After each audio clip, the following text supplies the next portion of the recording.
शुरू करते हैं।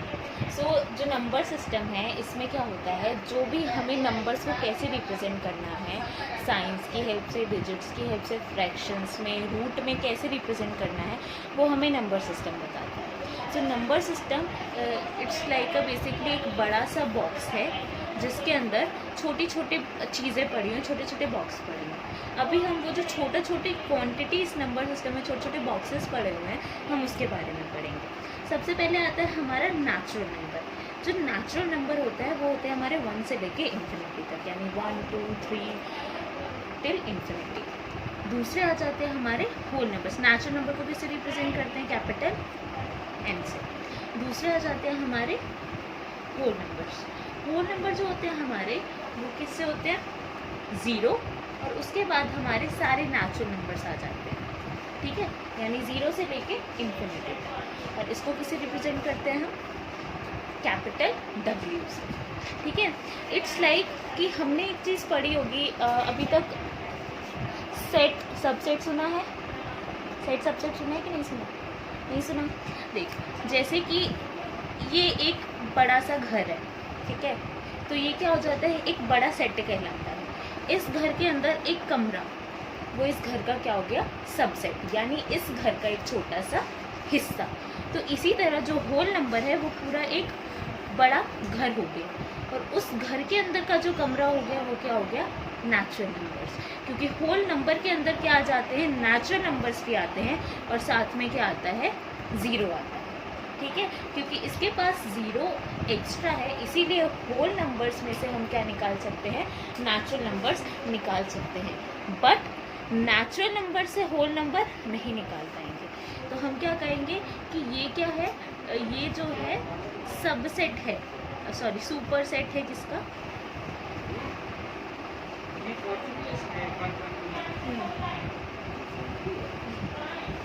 ठीक है। तो इसका मतलब है कि जो W है उसके अंदर सारे नेचुरल नंबर्स आते हैं, ठीक है।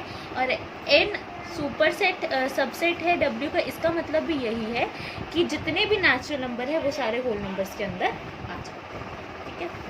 अब इसके बाद आती है हमारी तीसरी चीज़, इंटीजर्स। अब इंटीजर्स हमारा क्या करता है? इंटीजर्स में हमारे जितने भी नेगेटिव नंबर्स, 0 और पॉजिटिव नंबर्स, वो सब क्या कहलाते हैं? इंटीजर्स।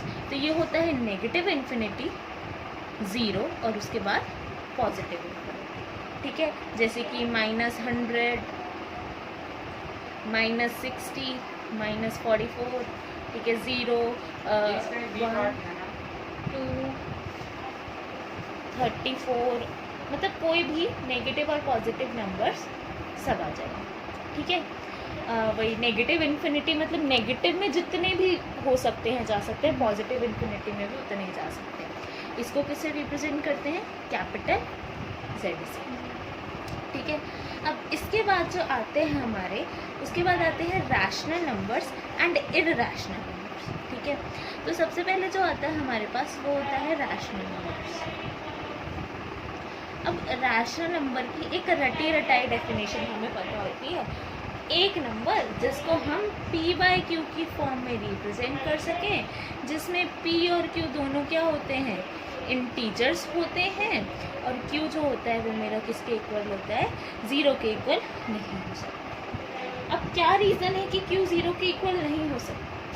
Q 0 के इक्वल इसलिए नहीं हो सकता क्योंकि कोई भी चीज़ जिसका डिनोमिनेटर 0 हो जाता है वो किसके इक्वल हो जाती है?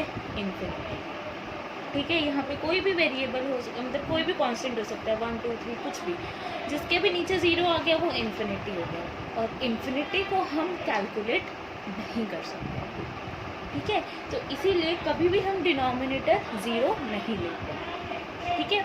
और दूसरी चीज़ ये क्यों इंटीजर्स होने चाहिए? इंटीजर्स इसलिए होने चाहिए क्योंकि हमारे रैशनल नंबर पॉजिटिव भी हो सकते हैं, नेगेटिव भी हो सकते हैं, ठीक है। अगर हमारा रैशनल नंबर में हम सिर्फ नेचुरल नंबर या होल नंबर इंक्लूड करेंगे तो कभी भी रैशनल नंबर नेगेटिव जाएंगे ही नहीं, क्योंकि नेगेटिव नंबर सिर्फ कहाँ इंक्लूडेड है? तो इसीलिए P और Q दोनों क्या होते हैं? इंटीजर होते हैं, और Q कभी भी 0 के इक्वल नहीं होते, ठीक है। अब इसके बाद रैशनल नंबर का ही एक आ जाता है, इक्विवेलेंट रैशनल नंबर बोला जाता है उसको, ठीक है।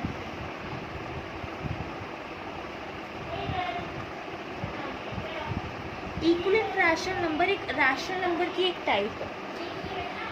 अब बचपन में हमने इक्विवेलेंट फ्रैक्शंस के बारे में पढ़ा था छोटी क्लासेस में, क्या होता था, जिनकी सबकी लोएस्ट फॉर्म क्या होती थी, इक्वल होती थी, ठीक है। So similarly equivalent rational numbers कौन से होते हैं, जो कि पी बाई क्यू की फॉर्म में रिप्रेजेंट कर सके हम, ठीक है, और हमारा क्यू ज़ीरो के इक्वल ना हो, और जो पी और क्यू हो दोनों मतलब अपनी लोवेस्ट फॉर्म में हो, ठीक है। जैसे कि मैं बात करती हूँ, मेरे पास है 2/5 इक्वल टू में 4/10 इक्वल टू में 8/20, ठीक है। इन सब की लोएस्ट फॉर्म चेक करते हैं। 2/5 की लोएस्ट फॉर्म 2/5 ही है। ये क्या है, हमारा रैशनल नंबर है, ये इंटीजर है, पी भी इंटीजर है, क्यू भी इंटीजर है, ज़ीरो के इक्वल नहीं है। पी भी इंटीजर है, क्यू भी इंटीजर है, ज़ीरो के इक्वल नहीं है। पी भी इंटीजर है, क्यू भी इंटीजर है, ज़ीरो के इक्वल नहीं है, ठीक है। अब इसको लोवेस्ट फॉर्म में अगर कन्वर्ट करूँ तो इसकी लोवेस्ट फॉर्म क्या हो जाएगी, 2/5। इसकी तो 2/5 ही है। ये 2 के टेबल में 4 पे, ये 5 पे, सॉरी 2 के टेबल में 2 पे, ये 5 पे, ये 2 के टेबल में 4 के टेबल में 2 पे, और ये 5 पे। तो इसकी लोएस्ट फॉर्म भी क्या हो गई, 2/5 होगी इसकी लोएस्ट फॉर्म भी। तो अब इन तीनों की लोएस्ट फॉर्म क्या आ रही है, इक्वल आ रही है। तो ये क्या है, हमारे इक्विवेलेंट रैशनल नंबर। अब जो इक्विवेलेंट रैशनल नंबर है ना, उसमें ये पी और क्यू दोनों क्या होने चाहिए, को प्राइम होने चाहिए। अब इस को प्राइम का मतलब क्या होता है, प्राइम नंबर्स तो हमने पढ़े हैं। प्राइम नंबर्स क्या होते हैं, प्राइम नंबर्स वो नंबर्स होते हैं जिनके पास सिर्फ दो ही फैक्टर होते हैं, एक 1 एंड एक नंबर इटसेल्फ। जैसे 2 के पास दो ही फैक्टर है, 1 और 2, so it is a prime number. 3 1 और 3, ठीक है। सिमिलरली हम बात कर लेते हैं हमारे नंबर की, 5 की, 7 की, 11 की, सो ऑन, ठीक है।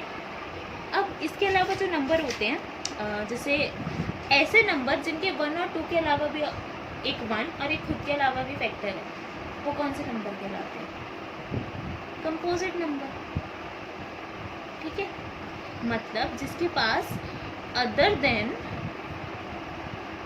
1 एंड नंबर इटसेल्फ फैक्टर्स है, ठीक है। जैसे कि बात कर लेते हैं 4, एक तो इसका फैक्टर 1 हो गया, एक ये खुद हो गया, और एक क्या हो गया, 2। तो 1 के अलावा और खुद के अलावा इसके पास 2 है, तो इसीलिए ये कंपोजिट नंबर है। सिमिलरली 9, 1 के अलावा खुद के अलावा इसके पास 3 है। 6 1 के अलावा, ठीक है, खुद के अलावा इसके पास 2 और 3 है, ठीक है। तो इसीलिए ये क्या है, कंपोजिट नंबर्स। अब हम बात करते हैं कोप्राइम नंबर की। तो कोप्राइम नंबर कौन से नंबर होते हैं, ऐसे नंबर दो पेयर की बात करते हैं, जैसे ए और बी, मेरे पास दो नंबर है और दोनों के बीच में सिर्फ एक ही कॉमन फैक्टर है और वो है 1। जैसे कि 2 और 3, एक ही कॉमन फैक्टर है 1, ठीक है। 5 और 3 में भी एक ही है 1, 7 और 6 में भी एक ही है 1, ठीक है। 11 और 10 में भी एक ही है 1। तो ये सारे क्या है, कोप्राइम नंबर्स, ठीक है। तो यहाँ पर जो हमने इक्विवेलेंट रैशनल नंबर की बात करी है, यहाँ पे पी और क्यू दोनों कोप्राइम होने चाहिए, यानी दोनों के बीच में सिर्फ एक ही कॉमन फैक्टर होना चाहिए 1। तो लोएस्ट फॉर्म में कन्वर्ट करने के बाद ये कोप्राइम नंबर हो गया। 2 और 5 में 1 ही कॉमन फैक्टर है, यहाँ पे भी 1, यहाँ पे भी 1, ठीक है। इतना क्लियर है। अच्छा, अब इसके बाद आती है हमारे पास इररेशनल नंबर्स। वैसे जो इररेशनल नंबर्स होते हैं, इनकी जो डेफिनेशन होती है वो बिल्कुल अपोजिट होती है किसके, रैशनल नंबर के। नाम से पता चल रहा है उसके उल्टा होगा। तो इसमें क्या होता है, ऐसा नंबर जिसको हम p/q की फॉर्म में रिप्रेजेंट नहीं कर सकते। एंड जो Q होगा वो मेरा 0 के इक्वल, जहाँ पे P और Q दोनों इंटीजर्स होंगे और Q मेरा 0 के इक्वल नहीं होगा। ठीक है, अब जैसे हम बात करते हैं जैसे रूट 2 की, ठीक है, रूट 2 को हम T/Q की फॉर्म में रिप्रेजेंट नहीं कर सकते अभी चाहकर।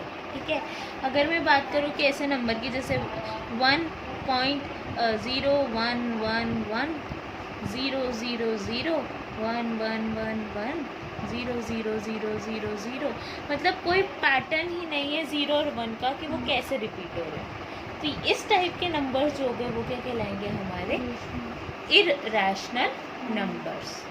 ठीक है, अब जितने भी नंबर्स हमने पढ़े अभी तक, ठीक है, वो सारे मिलके क्या बनाते हैं, हमारे रियल नंबर्स।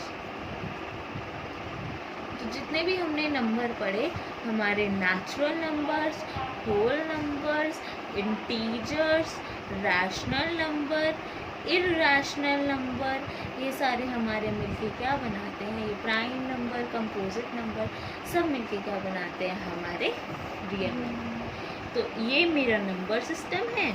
ठीक है, इस नंबर सिस्टम में ये मेरे क्या कहते हैं, रियल नंबर्स आ गए। ठीक है, ठीक है, और रियल नंबर्स में जो आ गए मेरे पास नेचुरल नंबर्स। ठीक है, ये नंबर सिस्टम हो गया, ये रियल नंबर हो गए, ये natural number, whole number, integers, rational number, irrational number, ये सारे नंबर सिस्टम है। अब इसके अलावा जो हमारे पास होते हैं रियल नंबर के अलावा, वो होते हैं कॉम्प्लेक्स नंबर, वो भी नंबर सिस्टम का पार्ट होते हैं। ये भी 8th क्लास में इसके बारे में थोड़ा बहुत पढ़ा होगा तुमने, अगर पढ़ा होगा तो मुझे याद है। तो इसमें क्या होता है, ऐसे नंबर्स जिसको हम किस फॉर्म में लिख सकते हैं, a + आयोटा b की, जहाँ पे ये जो स्मॉल i है इसको आयोटा बोलते हैं और ये किसके इक्वल होता है, -। ठीक है, अब देखा जाए तो कभी पॉसिबल नहीं है कि हम कभी भी नेगेटिव वैल्यू का अंडर रूट नहीं ले सकते। ठीक है, इसीलिए इसको हम आयोटा की फॉर्म में रिप्रेजेंट करते हैं। ये पार्ट हमेशा क्या होता है, हमारा इमेजिनरी पार्ट होता है, यानी इसको हमने इमेजिन किया है कि ये पार्ट ऐसे एग्जिस्ट करता है, बट रियल में ऐसा पार्ट नहीं होता। और ये मेरा क्या होता है, रियल नंबर होते हैं। रियल नंबर इसमें से कोई भी हो सकता है, ये नेचुरल होल नंबर कुछ भी हो सकता है, बट आयोटा के कारण, -√1 के कारण ये पूरा पार्ट क्या बन जाता है, हमारा इमेजिनरी। ये किस फॉर्म में हो सकता है, जैसे 2 + 3 आयोटा, ऐसे कोई नंबर दे रखा होगा, 4 - 6 आयोटा। ठीक है, तब ऐसा कोई भी नंबर दे रखा होगा तो वो हमारा क्या होगा, कॉम्प्लेक्स नंबर। तो ये जो नंबर सिस्टम है, अब इसमें एक कॉम्प्लेक्स नंबर नाम का भी क्या होता है, ठीक है। तो यहाँ पे फिलहाल इतना ये हमारा नंबर सिस्टम है जितना यहाँ पे कवर अप हो गया। ठीक है, इसमें कोई डाउट नहीं। अच्छा, अब हम बात करते हैं हमारी